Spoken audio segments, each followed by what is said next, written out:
নমস্কার, প্রিয়ার simple cooking চ্যানেলে সবাইকে স্বাগত জানাই।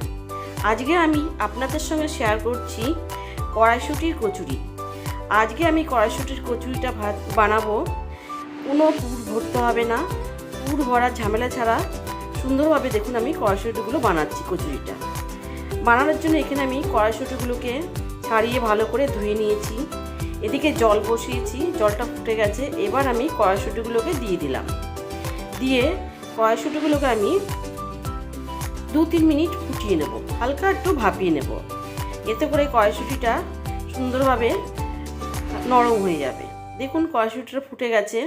এবার আমি একটা বাটিতে ঠান্ডা জল নিয়েছি ফ্রিজের, ওই জলের মধ্যে আমি গরম জল থেকে তুলে কড়াইশুঁটিগুলোকে দিয়ে দিচ্ছি। দিয়ে ঠান্ডা জলে ভালো করে ধুয়ে নেব। এবার মিক্সির জারে আমি কড়াইশুঁটিগুলোকে দিয়ে দিলাম। দেখুন কালারটা কিন্তু সুন্দর আছে। এবার দিয়ে দিলাম মৌরি, দিলাম আদা, 2টো কাঁচা লঙ্কা, আর দেব হিং।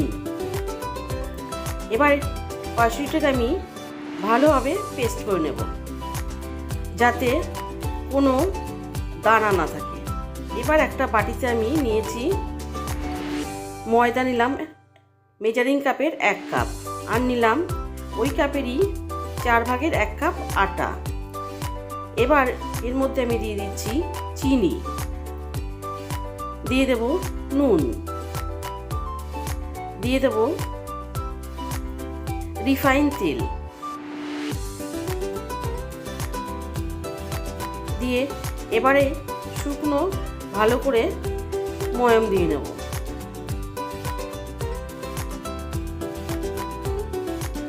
এদিকে দেখুন কড়াইশুঁটিটাকে আমি সুন্দরভাবে পেস্ট করে নিয়েছি, একটুও কিন্তু এর মধ্যে দানা নেই। এবার ময়দাটাও দেখুন সুন্দর ময়াম হয়ে গেছে। এবার আমি ময়দাটাকে মাখব। মাখার জন্য যে আমি কড়াইশুঁটির পেস্টটা বানিয়েছিলাম ওটা দিয়ে দিচ্ছি। দিয়ে এবারে আমি পুরোটাই সুন্দরভাবে কাকিয়ে দেব, দিয়ে ভালো করে মেখে নেব। দেখুন সুন্দরভাবে আমার মাখা হয়ে গেছে। দেখুন কতটা নরম আর সফট হয়েছে। এবার আমি রেখে দেব 10 মিনিটের জন্য।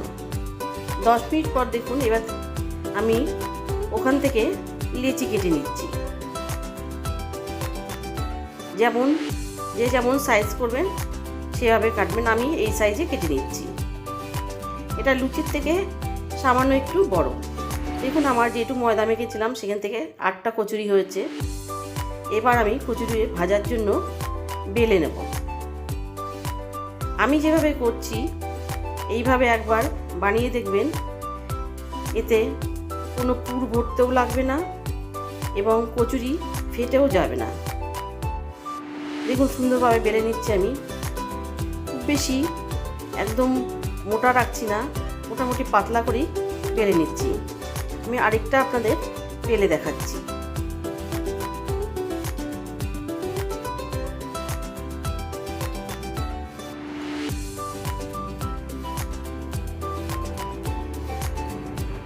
দেখুন আমার এইভাবে আমি সবগুলোকে বেলে নেব।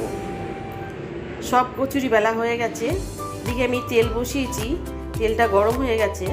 এবারে আমি কচুরিগুলোকে দিয়ে দেব, একটা একটা করে আমি ভাজবো। দেখুন প্রথমে আমি একটা দিয়ে দিলাম।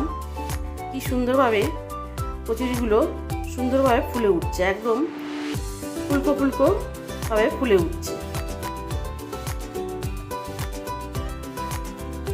ঠিক এইভাবে আমি খুব বেশি লাল করব না, হালকা একটু লাল করে লো টু মিডিয়াম আঁচে ভেজে নেব।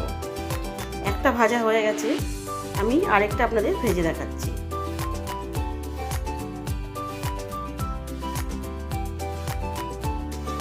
আরেকটাও সুন্দরভাবে ফুলে উঠছে। এইভাবে আমি সব কচুরিগুলোকে ভেজে নেব। কেমন লাগলো আমার আজকের পুর ভরা ঝামেলা ছাড়াই কড়াইশুঁটির কচুরি অবশ্যই জানাবেন। ভালো লাগলে লাইক করবেন আর আমার চ্যানেলটিকে সাবস্ক্রাইব করে আমার পাশে থাকবেন। এবার দেখুন আমি একটা কচুরি আপনাদের ছিঁড়ে দেখাচ্ছি যে ভেতরে কতটা সবুজ আর কতটা সুন্দর হয়েছে। সুস্থ থাকবেন, ভালো থাকবেন, ধন্যবাদ।